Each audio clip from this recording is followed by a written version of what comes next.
Hi everybody, welcome to Home Smart Buyers. Inspector Tom here. Got a great topic today. We're going to cover framing, primarily first floor framing. Going to do some separate videos on attic, stairways. Here's what I'd like you to know. The intent of this channel is not to make you a home inspector. The intent, give you some good information so that you can walk your own home, identify deficiencies, communicate effectively with your builder, and if you feel like things are going sideways, well, you know it's time to bring in a third party. So, you're busy, I'm busy, let's get going. A couple of things I want you to consider when it comes to wood framing is that standards have been pretty much the same for an extended period of time. It's been an evolution, not a revolution. So, a couple of things that means, well, the International Residential Code, the IRC, super verbal on this topic, like lots and lots and lots of pages on this stuff. So know that the standards exist for almost every component. Framing fixes are usually pretty straightforward. If a stud is wrong, well, guess what? You're cutting a board and putting one next to it. Not a big deal. If you're missing a foundation anchor into a sole plate, well, you're getting the drill out, you're drilling one, you're dropping one down. So fixes are pretty straightforward.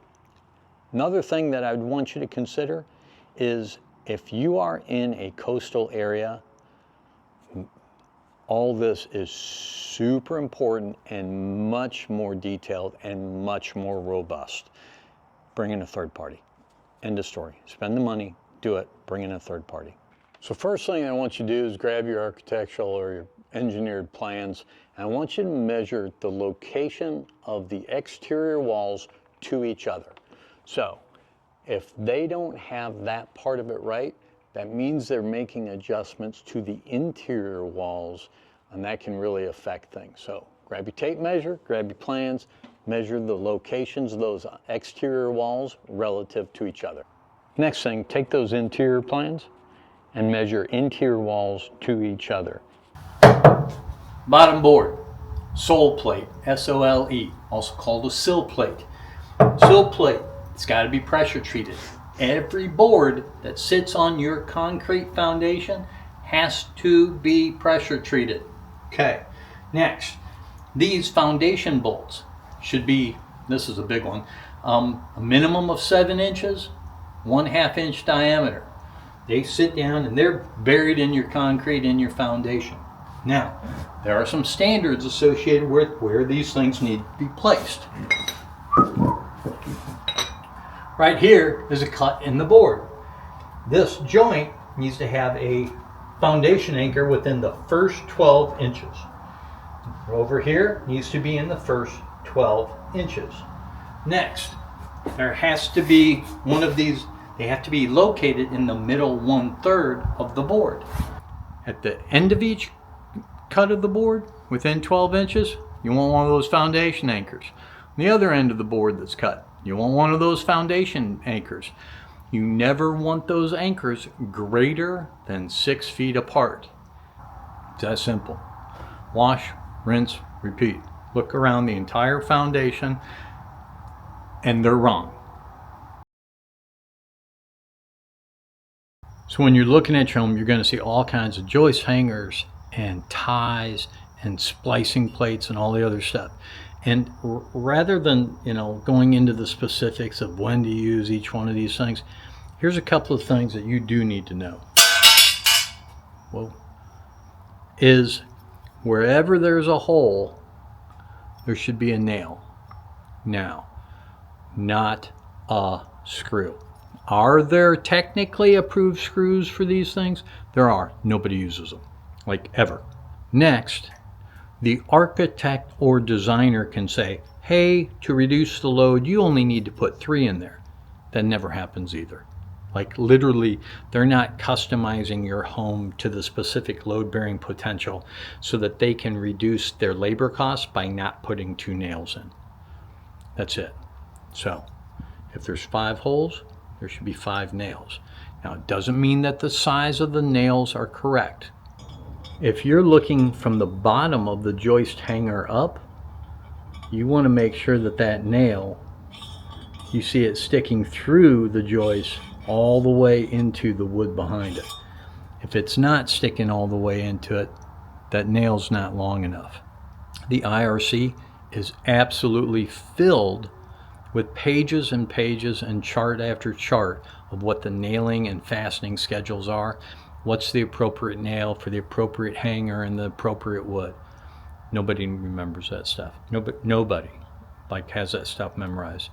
If you have a concern and doesn't look adequate, ask your builder. That's it. So when it comes to joist hangers, I want you to look for one more thing.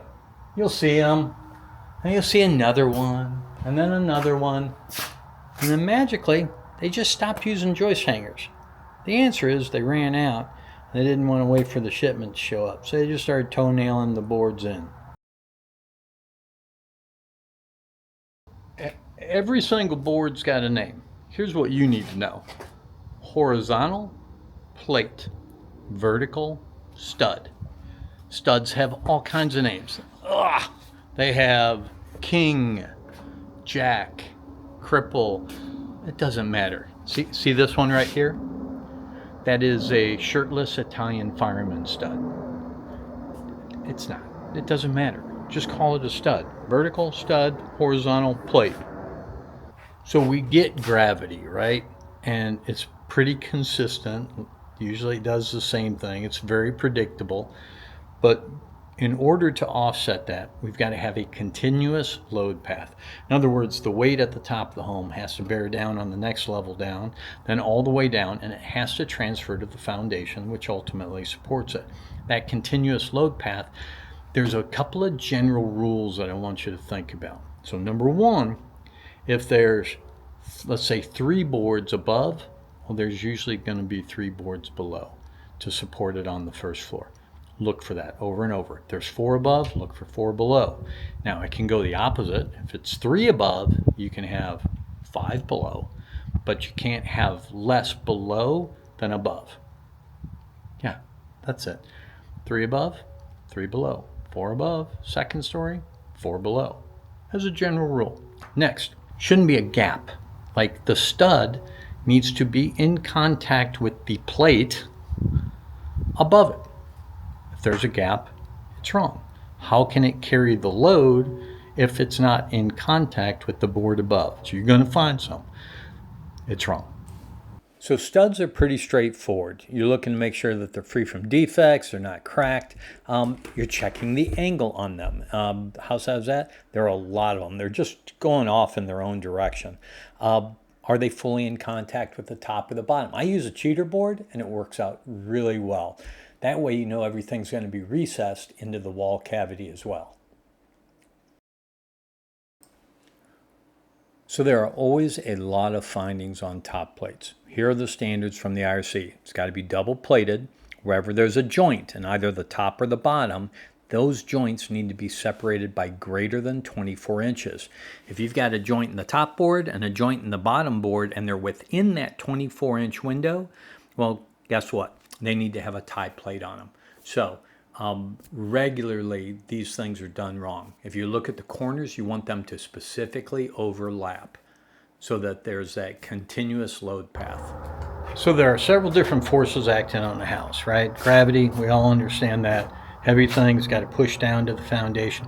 But there's also some other forces, lateral forces, wind shear, all those different things. Let's briefly discuss those things. Hide, Grandma! Grandma, there's a twister! Put down the vodka, get downstairs! What's that, honey? No. No, Grandpa did not break your dollhouse. No. So shear walls help protect against lateral forces. A couple of things that you're interested in is, do they go all the way from the bottom to the top, and are they adequately secured, and are they greater than 45 degrees? Hurricane straps or hold down straps, these are embedded in the foundation themselves. You want to just make sure that they're properly fastened and that there's 2 of them spread apart.